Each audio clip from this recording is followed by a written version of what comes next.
Hello and welcome to another Pilates Hour. And I know I've been absent a little bit. I did want to just touch base and share with everybody. We had a fantastic 4 days with Eric Franklin and his team here on the farm with the Franklin Polestar retreat.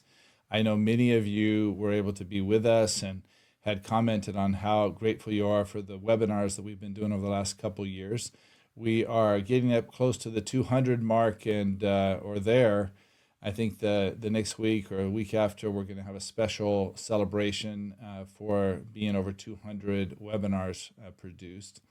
While I have a very special guest, Dinah Siman, and we have a very exciting schedule over the next couple of months as well. Melissa, who assists me with and sort of runs the webinars, has helped me build a really wonderful programming with wonderful guests. So keep your eyes open, invite your guest. And now we get to talk with our special guest today. And Dinah, welcome to the Pilates Hour. Hello, Brent. Thank you so much for inviting me. I'm very honored to be here because this is a big deal for me. Well, we're very honored to have you. And of course, you are an accomplished publisher. You've published a book. Dinah has been interested in menopause, particularly for Pilates and movement practitioners and healthcare practitioners for quite some time. She has written a course. She has a book called Pilates-based Movement for Menopause, a guide for teachers and practitioners. That's us, everybody. We're the teachers and practitioners. So that's the book. We'll share the link of the book a little bit later in either the program, but definitely in the post-production. So everybody that's getting this webinar will be able to see that link. We were just talking and laughing a little bit about you've worked with a lot of people. Like you started off with Alan Herdman, which is a great feather in your hat. Always wonderful to have Alan as a mentor and teacher. And then what we were laughing about is that she did her first Polestar training with Serafino from Italy, but in England when we were still trying to get our licensee situation squared away in England. So that was pretty cool. And then, of course, you did an advanced study with the mentorship with Elizabeth Larkham, who many of you have met on this program and was my first partner and co-founder of Polestar. So very good credentials, if I say so. It's a little self-absorbed there, but yes, that's very good. All right, we already have people that are thanking us for the topic and the question, and no doubt, just before we went live, Dinah and I were talking about, and she asked me about the importance of how it's perceived in physical therapy in the United States, and she was sharing with me how it's perceived in physical therapy in the UK, and do we talk about it enough?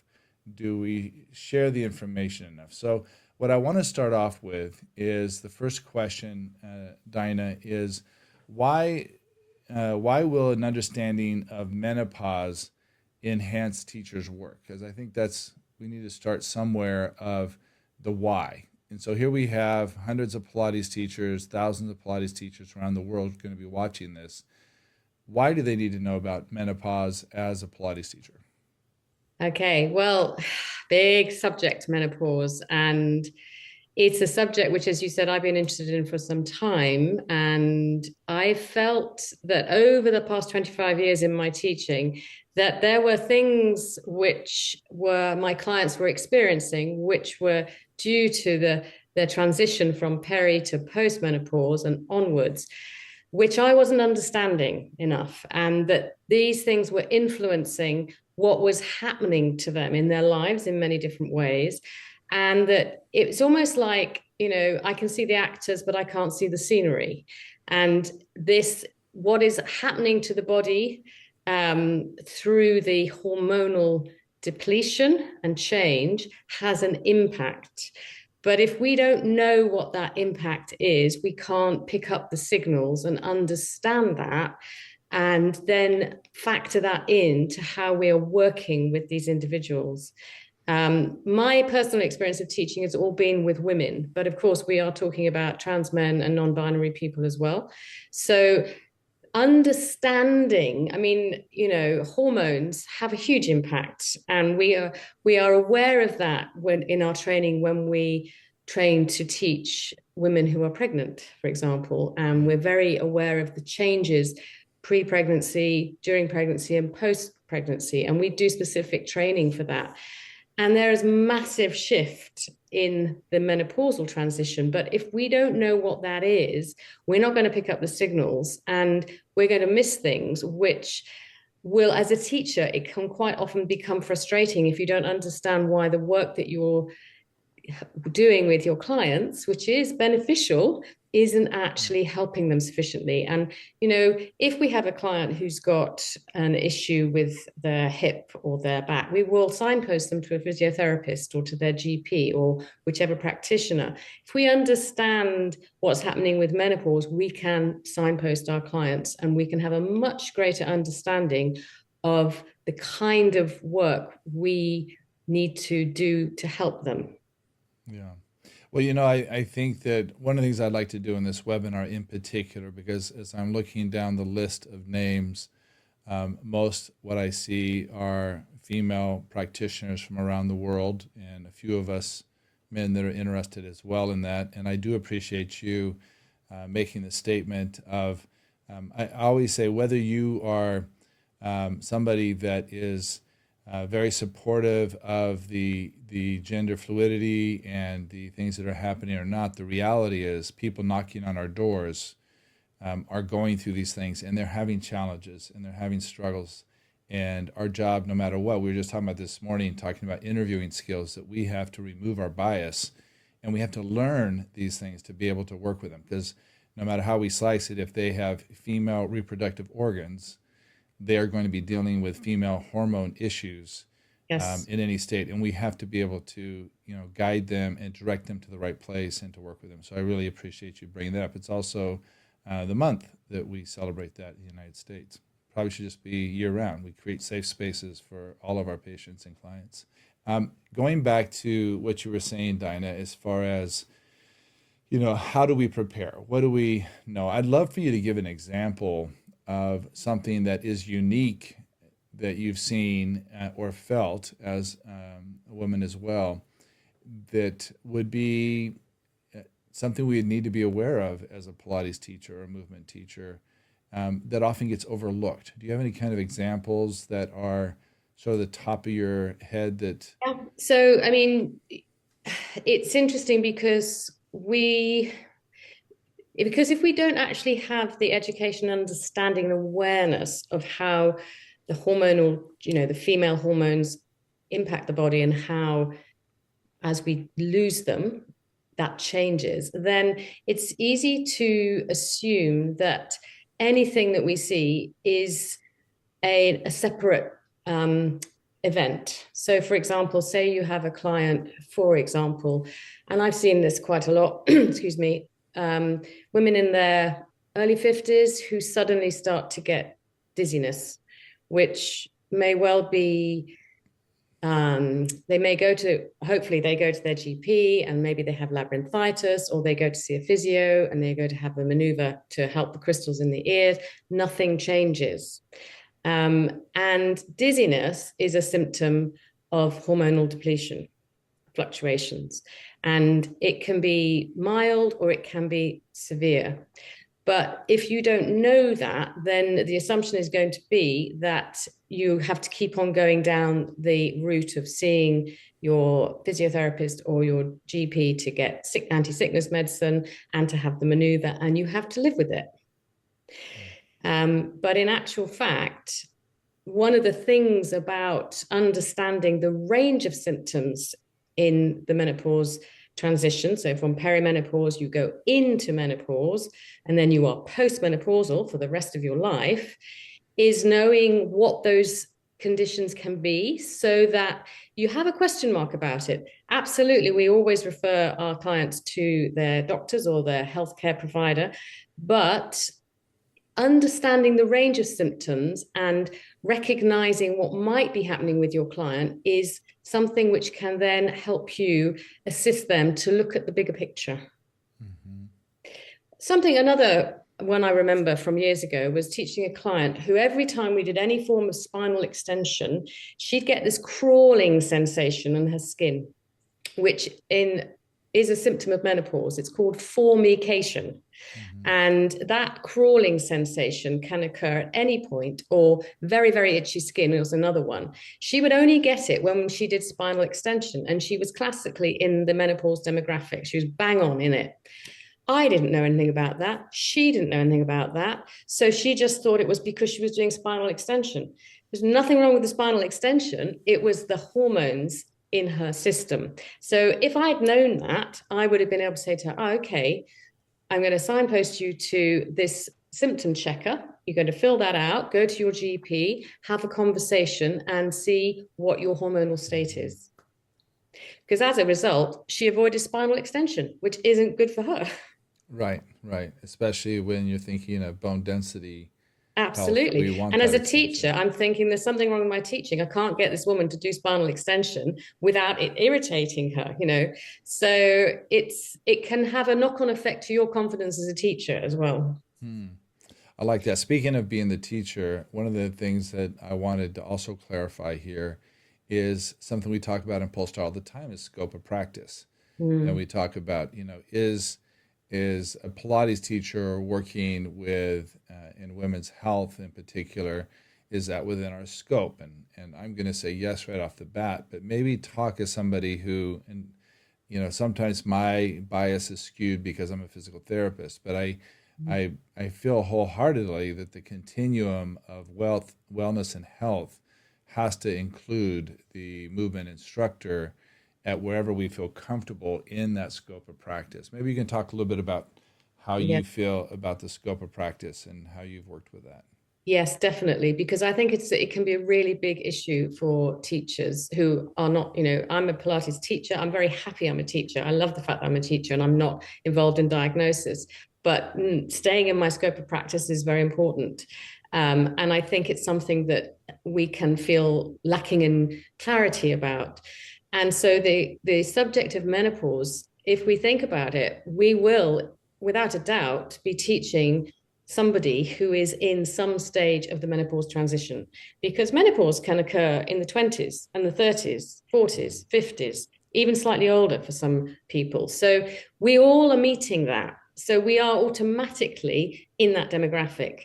Now, if we have an understanding and awareness of it, it's not that we're going to be saying to our clients, okay, you're definitely in menopause. I'm saying that's what's causing your issues. It's Hmm. much more about listening. And as teachers, listening skills are our thing, observing, creating the safe space so the client is able to discuss what's happening for them. And then we signpost them to resources. So there's an amazing, amazing thing called the Green Climacteric Scale, which is a symptom checker, which was devised in 1976 by Dr. Green. And the original name was the Green Climacteric Scale, but it's now just called a symptom checker. And you can download this. It's available, freely available on the internet. I'd never heard of it, but it's been going since 1976. And it's how menopause specialist doctors diagnose menopause in women or trans men or non-binary people over the age of 45. Pre-45, they do blood tests. Post that, they don't.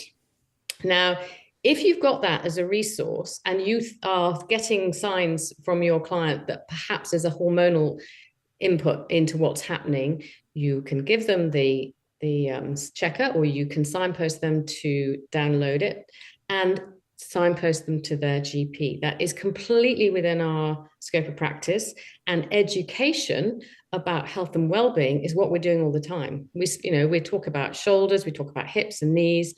Menopause is in that realm. Yeah. And I would just say signposting for those that are not in England is refer. Yes. So it's just Yes. referring them to a medical professional. And that's Absolutely. totally, Yes. we also agree that's completely within our scope as Pilates teachers. Yeah. You're talking about some really important parts of this. Like the reality is 80% of our client load are going to be pre, peri, or post. Um, and Yeah. that's the reality of our Pilates demographics, right? So Yeah. we're looking at women 35 to 90, Yeah. 100. Exactly. And And so, I think the other thing too is that we've sort of absorbed this notion that you go through menopause. it's a nice, tidy event. It might not be nice and tidy because it might be very difficult, but you go through it and then you're done and you carry on. But actually, you go into it and then you are postmenopausal. So your body creates a new state of being hormonally, and that remains. Yeah. So it can be an ongoing event for quite a long time. Yeah. And just looking at the typical physician tests that are being done for blood test, bone density test, and looking at that in the age of, from 35, 40 years old all the way up to, till we die.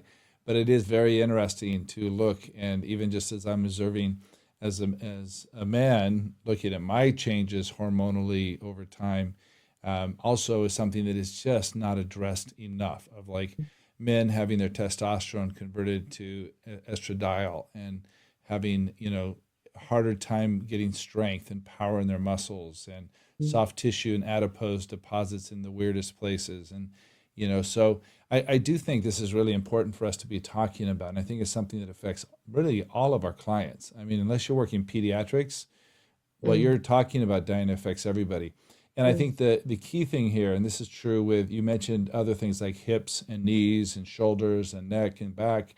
And as Pilates teachers, when we talk about the scope of practice, you're often the first person to come across it. And often your treatments actually provide a lot of solutions without them ever even having to go to a doctor, because it's just a body awareness thing. It is a balance of compression and tension in their body. Those are the kind of things that are going on. And you're going to see the same thing being true of this. The thing that we need to do, though, is we need to be educated.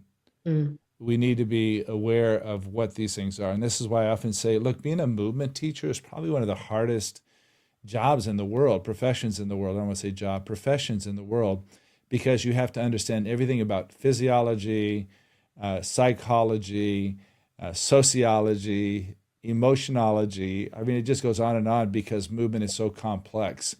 Yeah. And now when you're dealing with physiology and pathology and looking at normal aging and pathological aging, you're often the first one that's going to see or hear about some of these changes. And so it's really important for us to have this knowledge base. And now you've written a book that is specifically for this population, for us.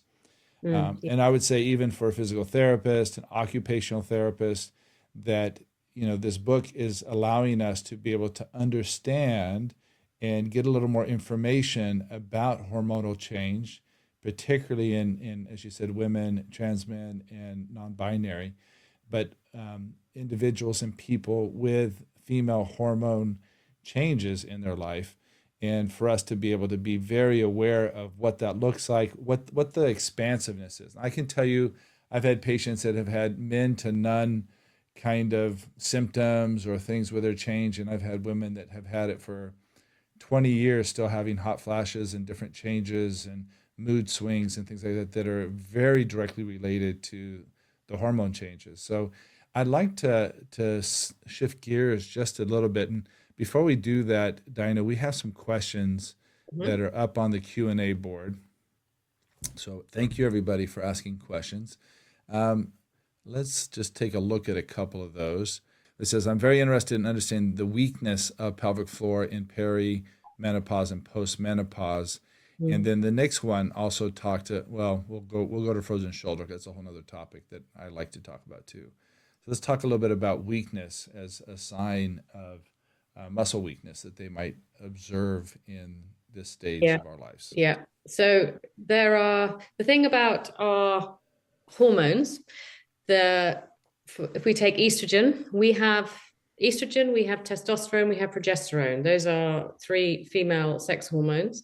And we have receptors all over the body for estrogen. We'll go with estrogen. So we tend to think about the sex hormones being related to reproductive health, but they do so much more. And estrogen is the governing hormone of the female body. It drives everything. And the receptors, it's a bit like having locks and keys. And estrogen is the key that fits the lock that makes the door open and things work. And the pelvic floor, the bladder, the neck of the bladder, all this area is absolutely full of receptors for estrogen. So once the estrogen starts to fluctuate or deplete, then you can have problems. Again, not every woman is going to, but I'm going to use the term woman just because of keeping the flow going. But UTIs, urinary tract infections, very common in perimenopause. They can Mm-hmm. get really bad. And as we know, antibiotics, constantly having those is not great in any way whatsoever. And the depletion in the system increases. Um, Problems with the pelvic floor, as in strength and tone, lots of issues there. Bladder stuff, so anything to do with urgency, the usual things, all that area gets under siege. Now, one of the things which really, really helps with this is local estrogen or topical estrogen. So it's vaginal estrogen. It goes in the vagina and it's very, very safe. It's a tiny dose. And the thing about this whole area of urogenital health comes under GSM, genitourinary syndrome of menopause.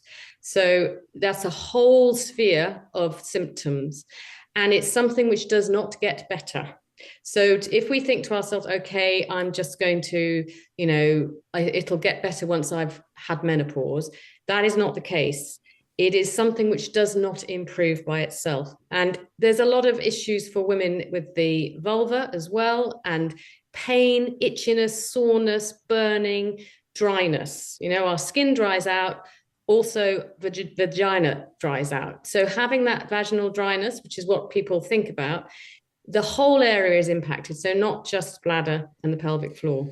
And I was going to say, you had mentioned UTIs, and when you think about it, it's the vaginal wall is a mucous membrane, and that's how it cleans itself, right? So it's like it's always the mucus is moving things out. That's the Got its discharge, own, yeah, own right? pH. Yeah, And absolutely. and in my understanding of, because I was just working with things with family members that are dealing with frequent UTIs, and thinking this was one of the things they had mentioned is doing localized estrogen Yeah. application to be able to allow the cells to act like they normally would act, which is they produce mucus. And mucus keeps the vaginal wall clean. It keeps the around the urethra clean. Yeah. And then also with the pain sensitivity of the dryness of that sensitive skin. And so it's interesting to me because again, this goes across, we'd see it systemically, right? Yeah. We probably see it systemically in the digestive system as well. We see it in the vascular system as well. And so when we look at post-menopause heart pathologies and metabolic disorders, there's a huge jump that catches them up to men within about 5 years post-menopausal Yeah. with these changes. And I think it's very interesting that there are studies, and I've seen a few of them, of where, certain types of exercise and movement, quality of life, activity levels. I want to say activity levels almost more than exercise, but having an active lifestyle actually prolongs the wellness of estrogen release Yeah. and can preserve it as well. Even though, I mean, the trend for all of us, estrogen, testosterone, is going to be a decline as we age. And that's where it's important that you mentioned the body's not going to just start making new estrogen and testosterone, and we see that dive.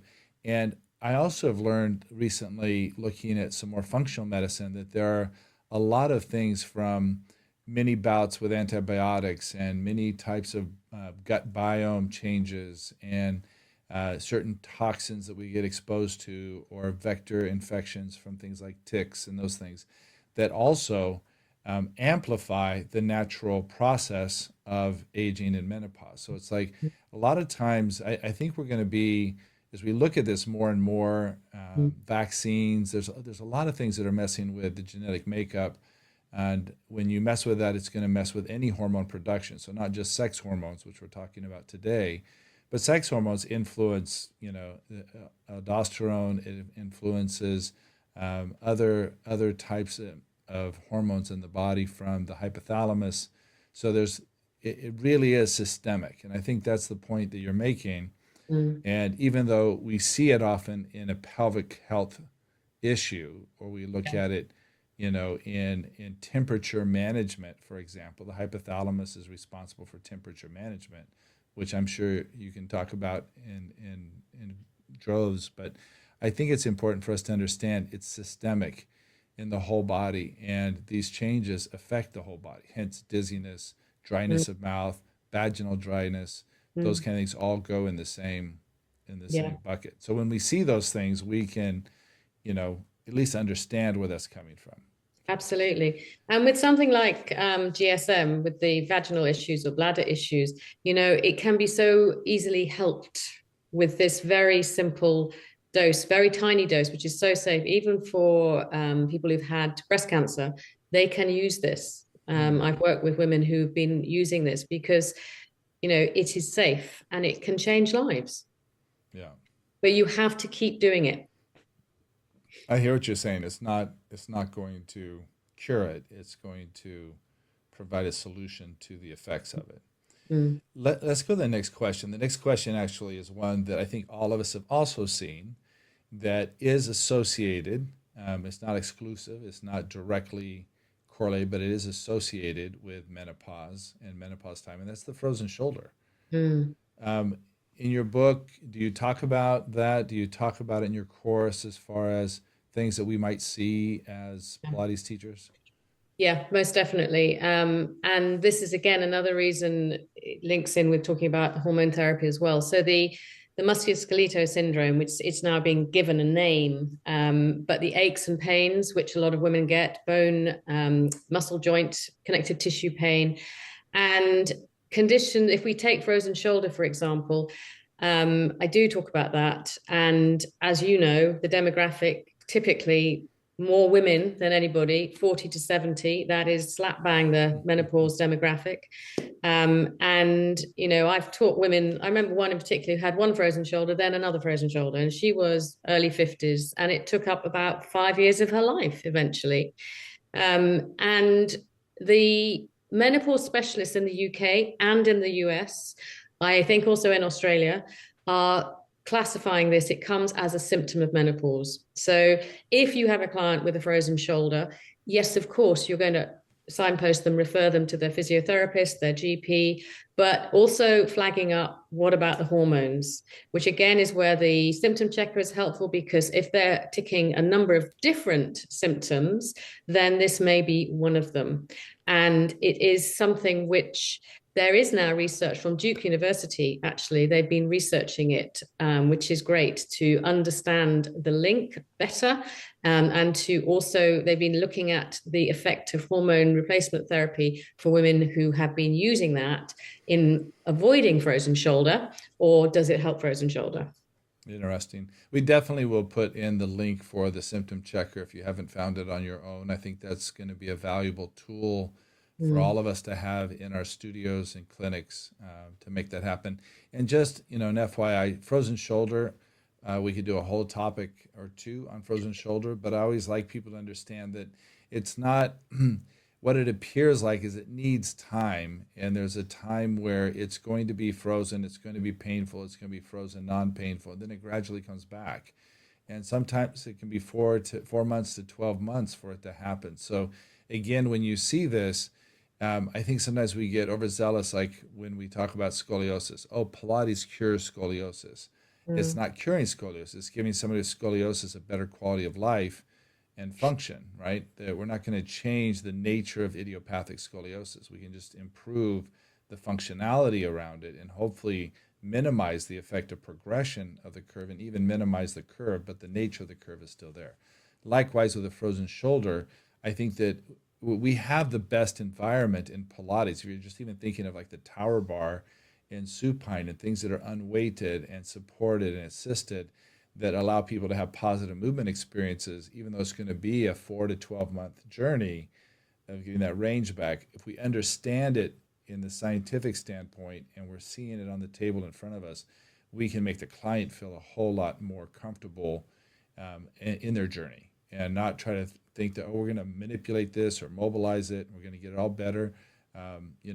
For hundreds of years, we failed at doing that. But when we embrace teaching movement in the range they have, they get better much faster because we're not creating an inflammatory response that, again, is tied into very tightly with hormone imbalance. So Mm. it's that's why you're seeing those restrictions happening. Why the shoulder? I mean, I wonder sometimes if it happens in our back and our knees and our bunions as well. And Happens we just, happens all over, but yeah, I think the shoulders take so much, don't they? And if you think about general posture and the obviously losing testosterone and estrogen, you're losing anti-inflammatory properties. They are yeah, nature's anti-inflammatories. and So power. if you had a bit of an issue, you are potentially going to feel it more. Yeah, and power. You're losing Yes. Yeah. muscle power. Yeah. Yeah. There's one here. It was a comment that was made, and it was an anonymous comment, but I thought it was worth repeating. It's just saying when we are interviewing our clients, when we're onboarding them, if the client considers themselves perimenopausal or postmenopausal, says then this will give us some context and understanding exactly what you're saying, Dinah. Mm. Similarly, we should be educated around clients who have been through breast cancer or other treatments Mm. that induce early menopause. So, for Yeah. example, somebody that has uh, what is it slipping me right now? That has fibroids and has the bleeding into I can't think of what it's called. It's actually where the scar tissue coming from the bleeding out of the fallopian Endometriosis? tubes. Endometriosis, thank you. I don't know why I drew a blank on that. But the treatment for endometriosis, even for young 25, 30-year-old women, is to put them on hormone therapy that stops menstruation. And so you'll start seeing induced menopause medically. Mm. And so that was the Absolutely. point that she was bringing up. And I just wanted to say that, it's not always age related. It could No. also be pathology related or Yeah. treatment related. It could be induced by medicine. Yes, absolutely. There are different ways for it to occur. All right.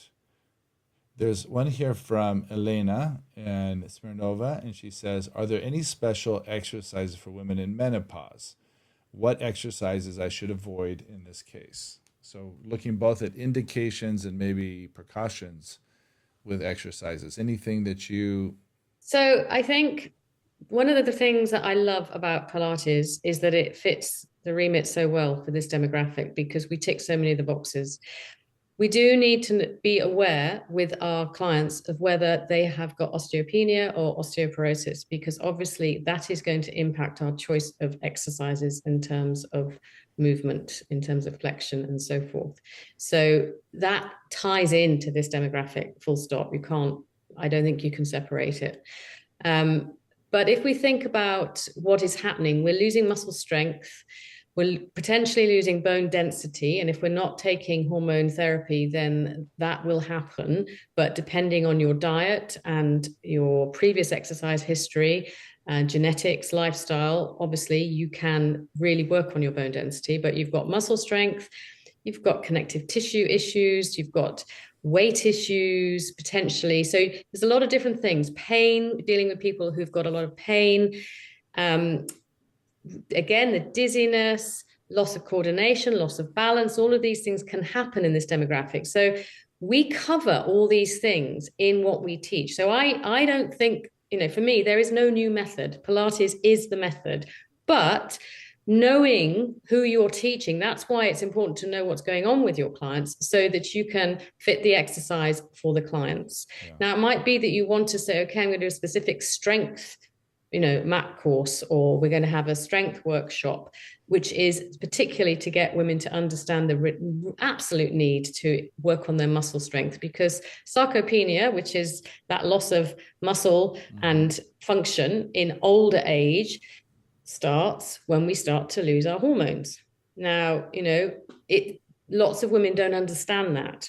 Again, if you are hypermobile, it's difficult to maintain muscle mass anyway. And if you bring in the hormonal shift, you've got to, again, work on that. So you've got to look at who you're teaching. You've got to look at whether they need mobility because they've got joint issues, whether they need the more strength work, whether it's more coordination, whether it's balance, but it's all of it. Yeah.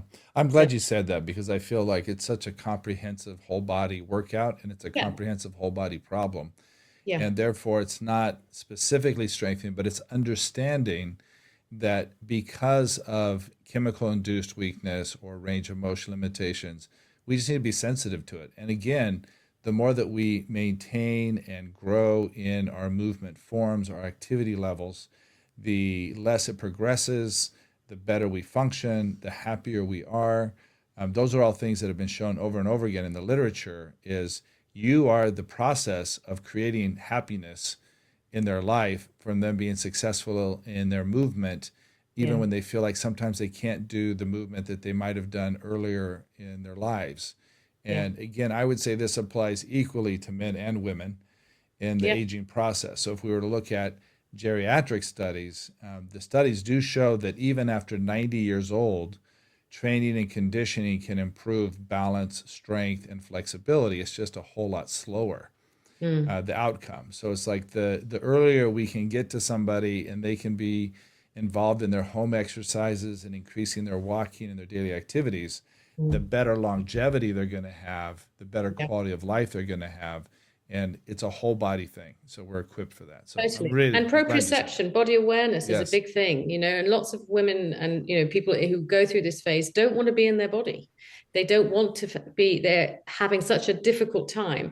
So actually enabling them to find a way to actually be comfortable again in the body is massive. Yeah. There was a simple question. It was regarding the sort of the itching and crawling sensation in the skin, and she's asking if it's restricted to a specific part of the body or if it can be It can be anywhere. anywhere. It Yeah, can be absolutely anywhere. You yeah, may have it more in some places than others, but it can be anywhere. Or burning skin. That's another very common one. yeah. There was another question, and I would love to hear your opinion on this before I comment. But it does pelvic floor exercises increase blood circulation in the area and so activate receptors for increasing estrogen? It's a great question, but it's Well, a complex one. if you haven't got the estrogen in your body, It it doesn't. doesn't matter what the receptors because there's nothing to go there. Yeah. And then on a secondary note, in my world, if you've heard me talk at all about pelvic floor, I am a huge fan of spontaneous pelvic floor training. So just doing proper movement in the body and proper load with proper alignment is going to naturally engage and keep the pelvic floor stronger. Mm. Good breath work. I mean, I think it's another area, getting on the oov and doing breath work has also been shown to be fantastic for pelvic floor mobility. And I often tell people rather than thinking of pelvic floor strength, Mm. think of pelvic floor mobility and elasticity. Mm. It's Health. the it's the Mm. elasticity, and this also is something where Dinah, you mentioned something. I'm going to do a little more research on it just for my own knowledge, but thinking of the localized estrogen, of how that affects, especially what we often think of as the pelvic floor, especially with women pelvic floors, is that skin dryness and pain, painful vulva and skin in that area is, how and why. I mean, I'm sure we feel other. You see the skin thinning Yeah. everywhere, right? So you're Yeah. seeing bruising easier and skin tearing on the arms and the ankles and the knees. Yeah. Well, It's the episiotomy same, scars can tear. and it's such a sensitive, highly innervated area to begin with. That's probably why we feel more in those areas than we would maybe in our arms or our shins or something. But you're seeing that effect globally. So Mm. very. Let's see. We've got a couple more questions, and I think we're about 20 minutes left. So I want to make sure we can touch a couple more questions that we had for you. Ava had a question. Do you feel that Pilates work is sufficient to maintain, build, strengthen, and muscle mass? And I've had this question many times before as well. I feel many of our older clients are so far behind on this that I'm considering recommending a supplemental lifting regimen. Any Mm. thoughts on whether Pilates is a self-contained whole body wellness, or if it might make sense to do some additional activity and strength training? I do strength training. Additionally, I do weights, which because I have specific areas I need to strengthen, but that comes on the basis of my Pilates strength, my understanding of my body. So I think that it's a very individual process.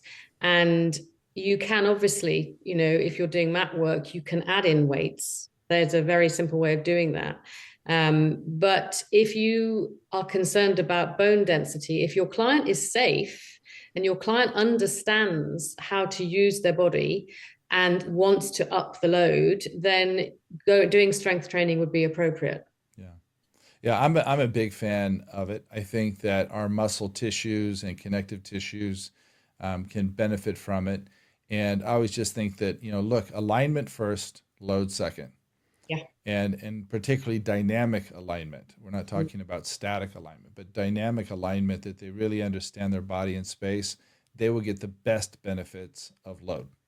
Mm. And I'd also tie it back to what activity do they want to participate in?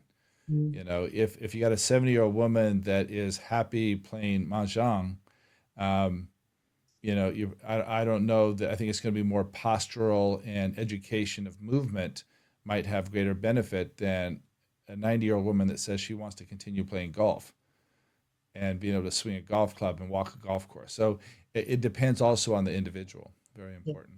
I want to go back to a couple of things you and I discussed before, Dinah, and um, in particular, looking at um,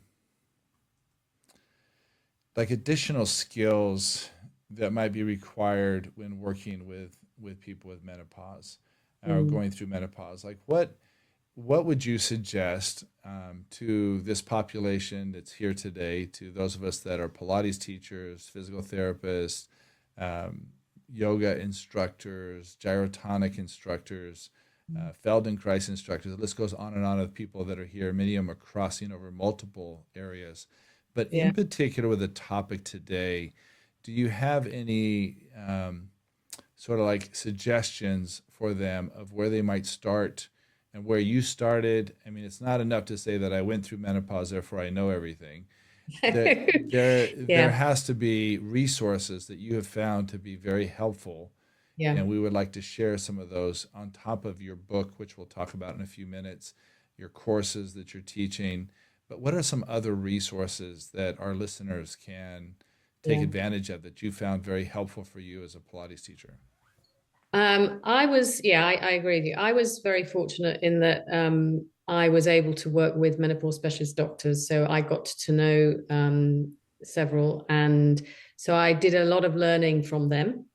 I did a lot of reading, and there is now a lot more you can read. So I would definitely say, do read around the subject, because now there are books coming out, and there are some really great ones coming out of the States. There's an amazing doctor called Dr. Lisa Mosconi, and I talk about her in my training course, and she has written a number of books. The latest one, which has just come out this year, is The Menopause Brain, and it's all about how menopause starts in the brain. And she is a neuroscientist, and she has done all her research on female brains. Fascinating subject. Her previous book was called The XX Brain. So, I mean, we didn't, there's so much you could talk about with regard to menopause in terms of what happens ongoing. So the long-term symptoms, and whether or not dementia starts at this point when our hormones change, for some women. So there's a masses to read about. So if you are interested in the subject, I would look, and wherever you are in the world, I think now you're starting to find a lot more literature out there. In the States, Dr. Mary Claire Haver has written a book recently. You've got some great people over there. I would also say check out your menopause societies. So we've got the British Menopause Society in the UK. There's the International Menopause Society. They all have resources. So checking out what is available in your country. Most countries have their own menopause society. So you can find out who your specialist doctors are. And one of the things I found really helpful was contacting doctors and just getting that communication with them, because they are really interested in what we do, because they know that apart from the using hormone therapy and other medical pharmacological drugs, health and well-being, as in lifestyle, is the most important thing. And obviously exercise is one of those key pillars. So they are very, very keen to embrace and have relationships with people who are in the health and well-being field. What else? Oh, yeah. So I think that for me, I looked more into pelvic floor health.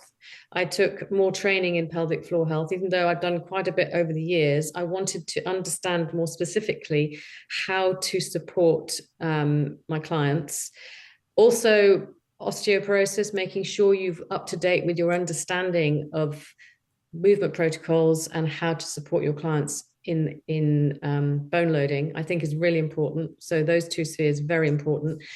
I think the more you can understand about fascia, very, very helpful, because connective tissue is very much impacted by hormonal shifts.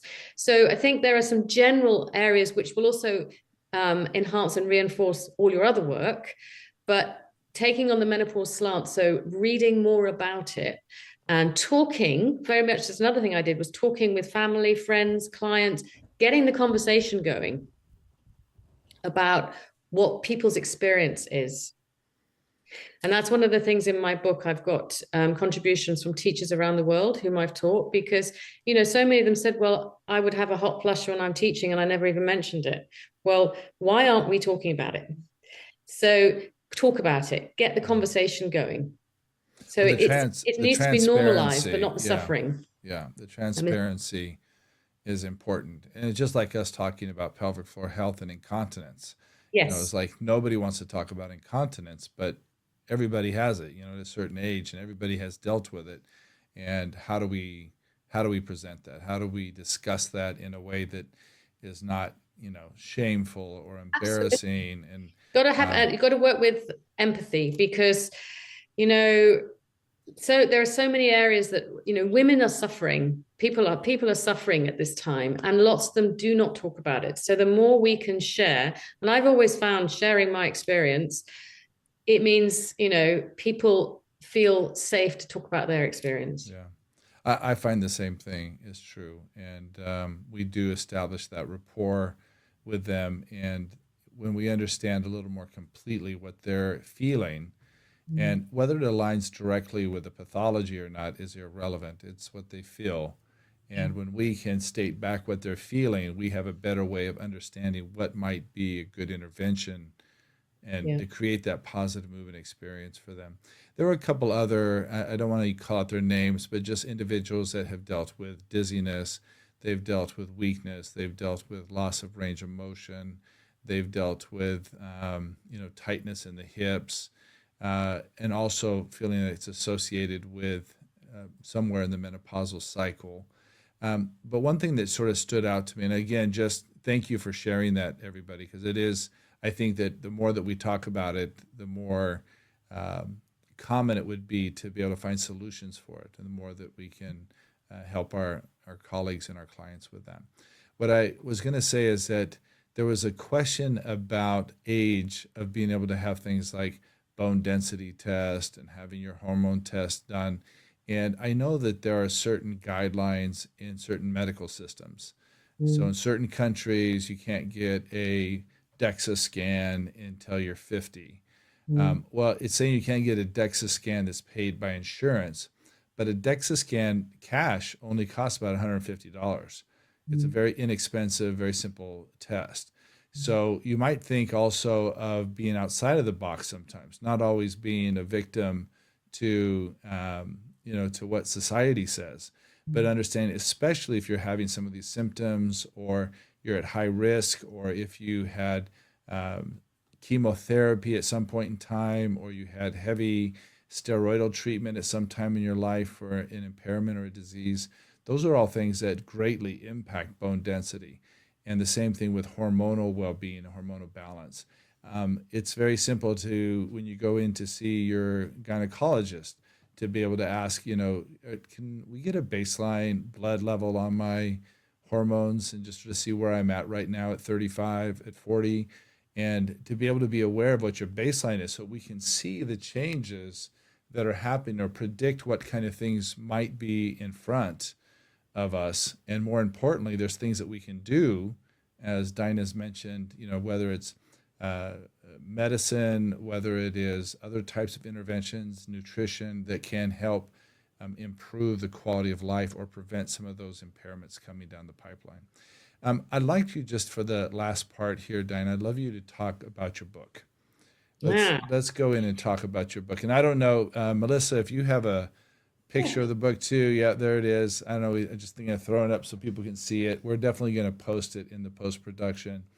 But talk a little bit about what should this population expect when they pick up your book and start reading it. Okay. What's Yeah, the why for it's them? funny, isn't it? Because Elizabeth Larkham asked me if I'd write a book, and I said yes, not thinking that that would even happen remotely, and then it did, um, which was so kind of her. But I wanted to write a book which is very practical because I'm a teacher, I'm not a physiotherapist, and I'm not a medic. But I wanted to give medically based information, and I have a chapter written by a menopause specialist doctor, and all the medical evidence is backed with information. So you have got resources to look at. But this is written in a very informal style.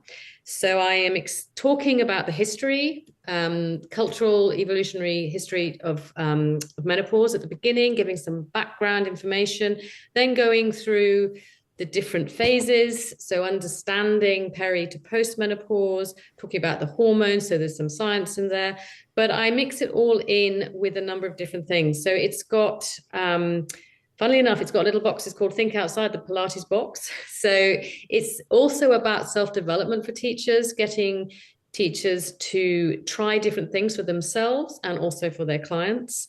There are exercise ideas, which again, they are simply ideas just to give you a notion, and there are exercise plans in it. There are contributions from teachers around the world. So it's a community-based book, if you like. Of course, it's talking a lot about my past experience teaching over the past 25 years. And for me, as I got to my own menopause and eventually started to have treatment, I had a real light bulb moment, which made me think, you know what, if I had understood this and known this all these years ago, that would have changed my teaching and also would have changed my work, because I reached the point where I was going to have to close my studio because I was in so much pain I could hardly move. And I've come across a lot of teachers over the years who have burnt out. Now, whether they have burnt out or whether they've got to menopause and their symptoms have been so difficult to manage and to work that they've stopped, I'm not sure. But if we understand and know how to help ourselves as well as our clients, it can only be beneficial. Can you share a little bit more about your personal experience? I mean, I think that so many Pilates teachers go through what you're talking about and just think it's related to burnout. And Yes. it could be. But Yeah. what were some of the symptoms that you were having? What were the things you were going through that made you even have that inclination to think that it was time for you to shut down? Yeah. It's a quite ironic, really, because I was, I did know know some of what to expect from menopause because I'd seen so much over the years. And I started off with actually itchy skin, very itchy skin. I didn't get to that point probably until my late 40s, very late 40s. And I would, as often happens, just get one symptom and then another symptom, then another symptom. So I had the usual things. I had heart palpitations, I had the itchy skin, the burning skin. I didn't have any hot flushes. I didn't have any night sweats. Periods didn't change, so that doesn't give an indication necessarily. But I had started to get more pain in my joints. I started fainting, which I'd never done before. I started having very bad UTIs, really crippling UTIs. My anxiety levels shot up. I couldn't sleep. And I knew that all of these were part and parcel of perimenopause. My mother had breast cancer. And at that point, I thought, okay, she had breast cancer. Therefore, I cannot use HRT because if you've got that in the family, you can't use hormone therapy. I was sending clients and family members to see menopause specialists, but I wasn't going for myself. And I'd got a lot of different pain going on, historical pain. So I've got cysts in my hips from labral tears. I had a break in my sacrum as a child. I'd got various things happening. And eventually, I was getting so much pain in my back and in my hips. I reached the point one morning I woke up and I couldn't feel my left leg. And my therapist said to me, you have to go for an MRI scan because I was having regular treatment. I was wearing heat pads. I was walking like an automaton because I would have these episodes where if I just turned, I get this absolutely awful shooting pain, spasm through my back, and I couldn't move. So I went. And of course, the scan showed, yes, lots of damage. Of course, there's damage. I've done loads of movement, loved all of it, got a degree of hypermobility. I've got multi-level disc degeneration. I've got these cysts. I've got hamstring tendinopathies, lots of different things. It said multiple abnormalities. So as you know, reading that, I'm thinking, okay, I should expect to be in pain. So I thought, okay, I just have to try to manage this somehow. But with the pain, the lack of sleep, the heart palpitations, which became adrenal rushes, the anxiety, everything was getting so bad that I thought, I don't know how I'm going to keep teaching. So eventually I closed my studio and I went to see a specialist doctor. I got a cancellation appointment and I went to see her.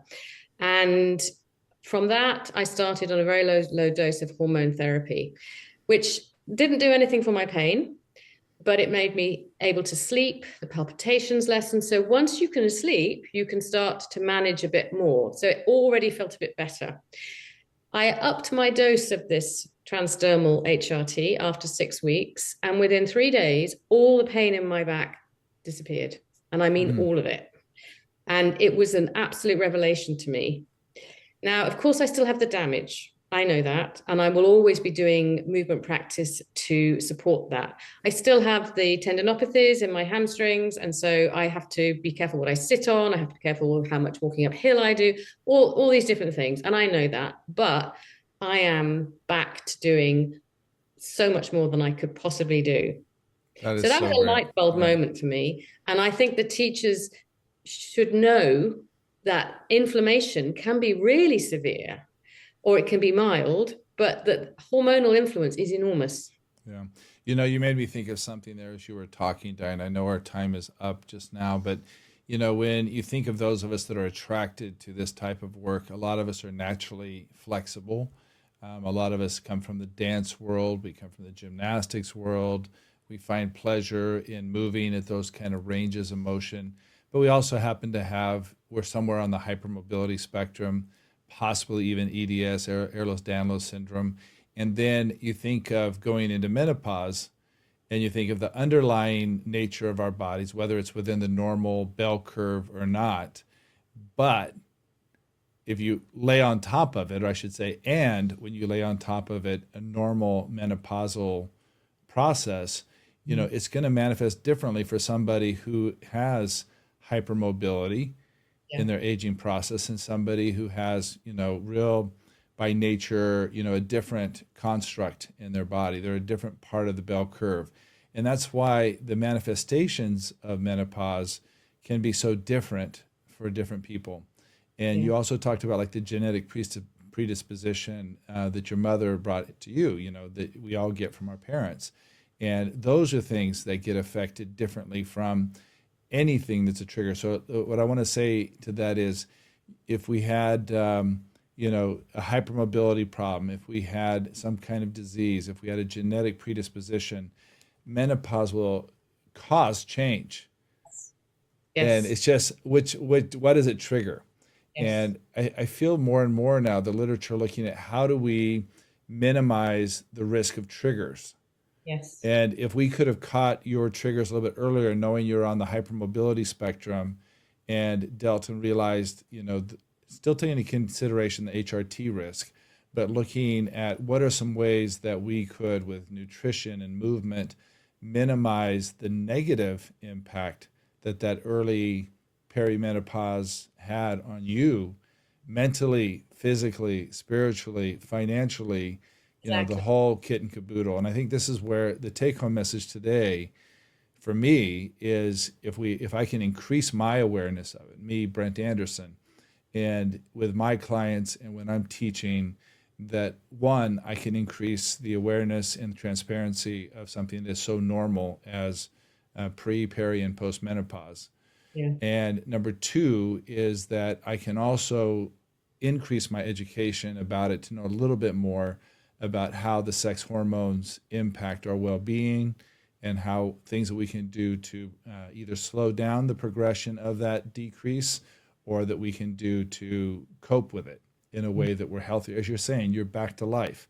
That's what Joseph Pilates' whole thing was, is being back to life. Exactly. Dinah, any last thing you want to say? I know we're over time, but any last thing you want to share with the audience? I'm just so very grateful, actually, although it was not a very pleasant experience. I am grateful for having had that because I have written this book, which, for me, it was really about trying to reach teachers. So I'm very grateful to you for sharing this on your webinar because I would like to make teachers' life easier. Yeah. Yeah. Well, it is definitely going to be because of you and because of your work, Dinah. Thank you so much for your efforts. And I think a lot of times we get the very best experiences out of the life experiences that we have, and you've taken that, you've put it into words. And I wish I had your English background as far as writing, because I am, I've got a book out, but it was just so much work for me because I could be a good orator. I'm not a great writer. So I'm learning my lessons in writing as we go along, thanks to the people around me. Just a quick note to everybody. Next week, we are celebrating our 202nd webinar. It is going to be one about joy, how movement brings joy. I have a special guest, Dr. Staffan Elgid, and also Christy Idavoy, that many of you know, that is on Polestar, leads our faculty in the United States. And she's amazing in how movement brings joy. So if you want to have a joyful experience with movement, please join us next week. Share it with your friends. Share it with everybody. Dinah, once again, thank you for joining me today. Best of luck with your book and with your courses. We'll be posting them. We will look forward to maybe doing a workshop or something that we can do virtually with you in the future. I'm sure everybody that was on today would be very excited about that. And above all things, everybody, have a wonderful weekend. Be kind, and we will see you next week. Thank you again, Dinah. Thank you so much.